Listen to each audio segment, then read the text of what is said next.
Jesus Christ. The man has never shoveled anything. Nice! Yeah! Oh my god. You need to blind your opponent. And then you strike. Then you strike. Then you strike. Did you see this? It's very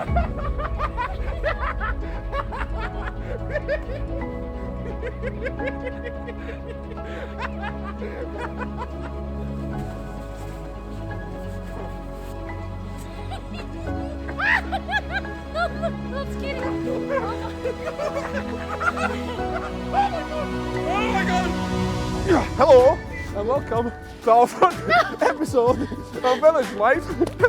In this episode we're gonna show you how we are getting through our first winter in the village and also the progress with the house. So, this episode's gonna be action-packed. So, it's gonna be action-packed, stay tuned. Oh baby, baby! Oh, I'm dead! To ensure we are fully prepared for the harsh winter months, we made Ljutenica. So, what is this thing?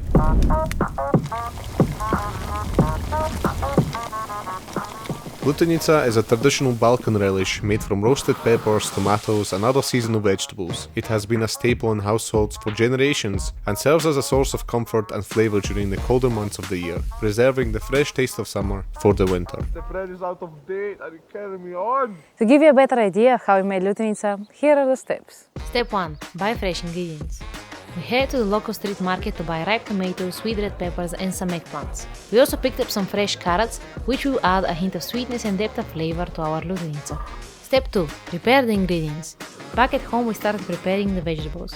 We washed the peppers, cut the top part and removed the seeds, and proceeded to roast half of them over fire and the rest with a gas flamethrower that my dad likes to use. After they are ready, we place them in a pot to cool down a bit, and then the longest and most tedious process begins, the peeling. We need a lot of hands for that. When it's finally done, we blend them until we have a somewhat smooth consistency. The carrots are simple, they get boiled and then mixed. The tomatoes hold a lot of water, so we roast them in the oven before putting them in the mixer. The eggplants get a similar treatment to the peppers, fire roasting, peeling and then blending. In the end, all the vegetable purees are mixed together. Step 3. Cooking time. In an insanely large pot, we heated some sunflower oil over medium heat. We added the vegetable puree to the pot and stirred well, making sure it was evenly distributed. We also seasoned with some salt, sugar and paprika. As the mixture began to simmer, we took a small quantity and sprayed it onto a gigantic flat pan, which helped it thicken faster. We continued tasting the batch and adjusting the seasoning until it was just right. When the Ljutenica had thickened enough that a spoon left a deep mark in it, we knew it was ready. We removed the pot from the heat and started pouring the mixture into clean, sterilized jars. We repeated the process until the entire batch was done. To preserve the Ljutenica, we sealed the jars and boiled them again in a large pot. This ensured that the Ljutenica would stay fresh and delicious for months to come. Step 4. Tasting.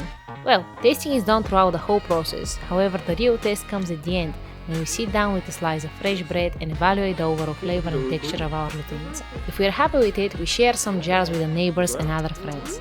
This year we took 2 tiny wee jars all the way to Slovakia for Jacob's grandparents to try and realize what's been missing in their lives.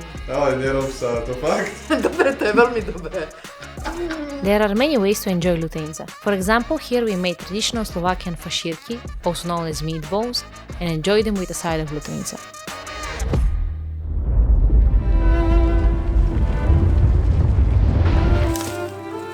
Now let's talk about garden preparation. Since we grow a lot of vegetables in the garden, it is necessary that we get the soil ready for next year's planting season before winter.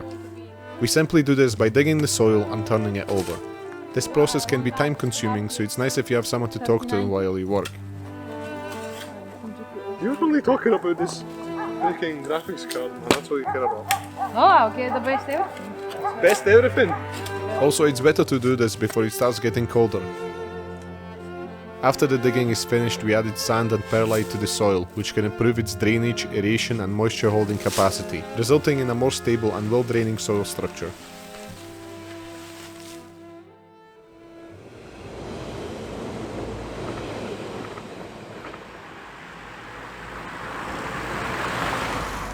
Even though it's sunny right now, it does get cold in the morning and in the evening, and sometimes during the day as well, and it will just get worse from here. So we bought a lot of firewood. Hopefully this will last us for some months, I guess. To give you an update on our part of the house, the main thing we worked on is radiant floor heating with a heat pump. We hired experienced workers who first installed underfloor insulation to reduce downward heat loss and increase energy efficiency. They then spiraled water pipes on top of the insulation. Next, I cleared excess foam and added a thin layer of polyethylene on all sides of the insulation, which will be important for the next step. The next step is to cover the pipes and insulation with a layer of concrete, a process that must be done correctly to ensure the floor is precisely level. One of the most efficient ways to do this work is to use a machine that can pump the concrete through a pipe instead of carrying the material by hand. Once the concrete is laid and leveled, it is run over by a machine that makes it silky smooth. So this is how the floor looks now, and it's absolutely epic. So this is what the hydronic control looks like. Now we just need to add the heat pump itself, except we didn't actually buy a heat pump. We found out that it was possible to convert an air conditioner into a heat pump since both systems use the same basic components. We chose this option because the original heat pump we wanted wasn't going to be available anytime soon, and the converted heat pump was significantly cheaper. Inside this box are the controls for the heating. There's also a mobile application where we can easily set the desired temperature. Now that our house is warmer and cozier, we didn't want to let all that warmth escape. We knew that heat travels upwards, so we had to make sure that our roof insulation was top notch. That's where the trusty old fiberglass insulation comes to the rescue. We got to work and applied it on the ceilings in our bedroom, corridor, bathroom and above the staircase. So, after pouring all this effort and money into the preparation for the cold, we eagerly anticipated the arrival of snowy days when we could enjoy building snowmen and then defrosting ourselves by the cozy fireplace. Naturally, this ended up being the warmest winter ever, and even on Christmas Day the sun was shining and the birds were singing. Still, we had a great time fighting over the delicious turkey my mom makes every year. At the end of the year we were still looking for some snow, so we headed to Slovakia, where we celebrated New Year's Eve with both of our families. The plan was to do some skiing, but that ended up being a little underwhelming. In January, we continued with other tasks around the house. We had to make a hole in one of the bedroom walls because our washing machine will live under the bed. At the time, Jacob was having the time of his life filming somewhere on the other side of the world, so I had to do the dirty work. That's how I found out my new favorite hobby, smashing bricks left and right. Removing those bricks made the wall feel a little fragile, so Jacob was tasked with strengthening it with a net and some dodgy old mixture.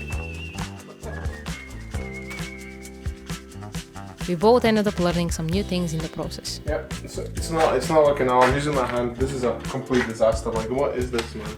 This is horrible. To brighten up our home and make it more functional, we've decided to replace 3 windows and add an additional one. We started by removing the weird looking glass bricks at the end of the corridor and replacing them with a small functional window that can be opened.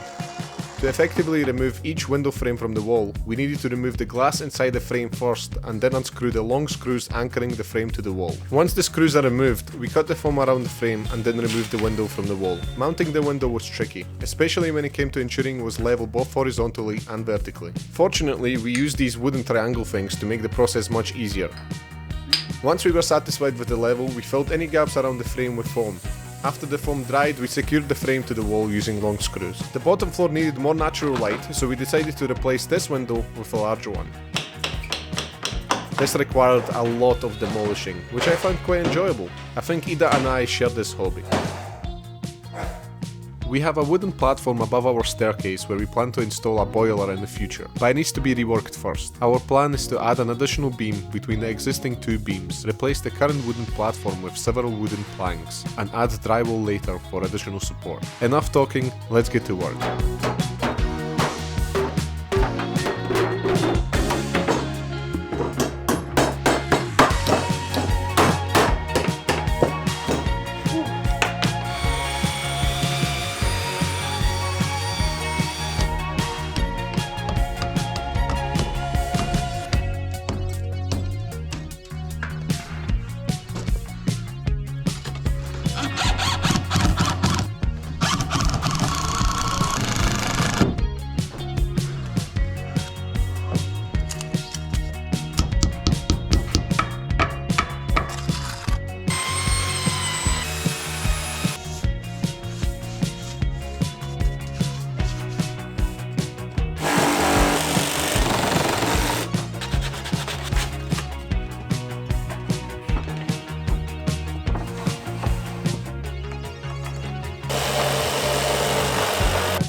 That looks a little bit better.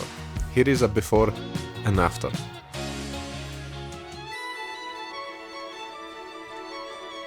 One evening in January it finally started snowing and we were very happy to watch it cover our garden. It didn't last very long, but we still enjoyed that festive feeling the snow brought.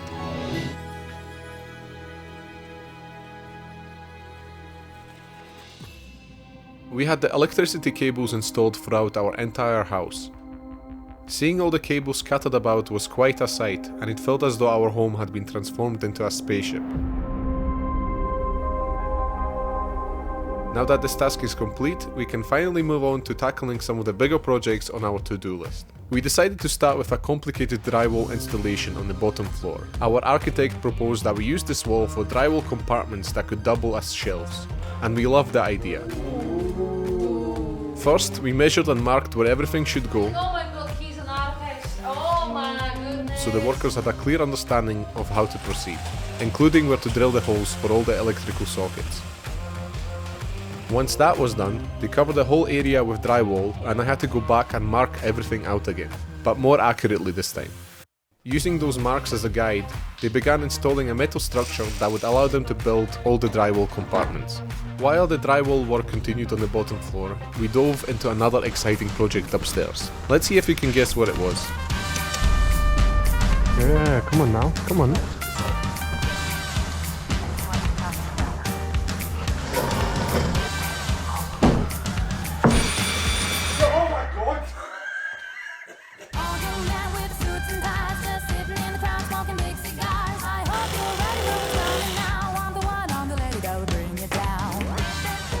Initially, we planned to place 2 wooden beams spanning the room, but in the end we decided to go with just one. To make it more secure, we anchored it to the wall on both sides with concrete and added a short wooden beam to connect it at the top.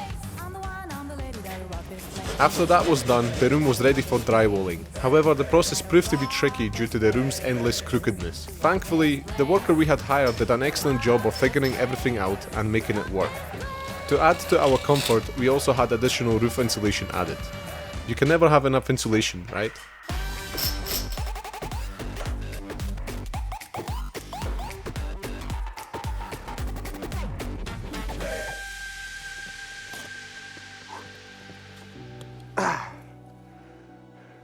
So I was in Sofia for a day, came back, and this whole place is absolutely changed. There's so much snow. I've never seen this amount of snow in this village before. I mean, to be honest, this is my first winter here, so what can I expect? Oh my god. See? What?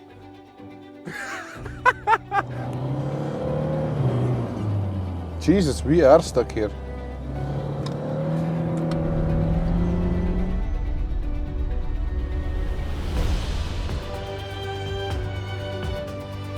This snowy week reminded us what winter was supposed to feel like. We got through a lot of the firewood in those days, to warm ourselves up after the snowy walks with Whipprim. Some mornings the temperature was around minus 18 degrees, which made us appreciate the time and effort that we spent in isolating the house.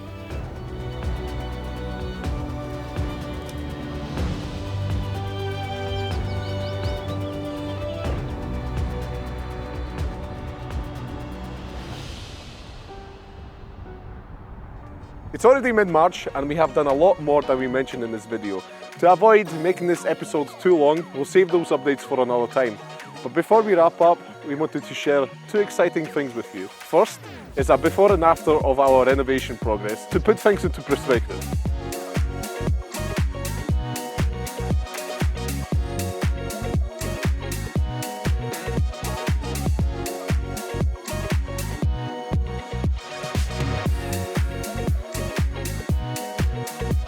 There is still a huge amount of work to be done here, but looking back at the beginning helps us appreciate how far we've come already. And now for the second part. As you can see, we've been quite busy, so we decided we need someone else to join the team. So, ladies and gentlemen, meet Vocho. Vocho, Vocho, dawaj. Vocho!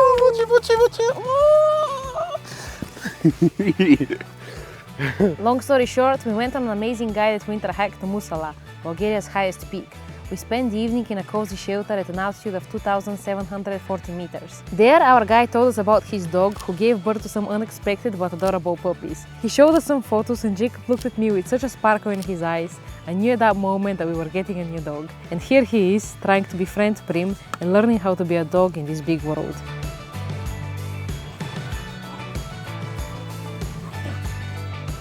His name Vocho basically translates to Wolfie, and he's called that because he has some Czechoslovakian wolf dog genes. He's so adorable and he's growing super fast, so, you know, stay tuned to watch him become a true beast.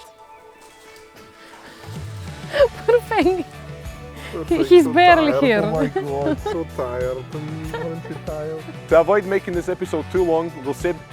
Oh, I was doing so well! Oh my god! I just, it was too good to be true. You were so good. It was too good to be true, and I messed up.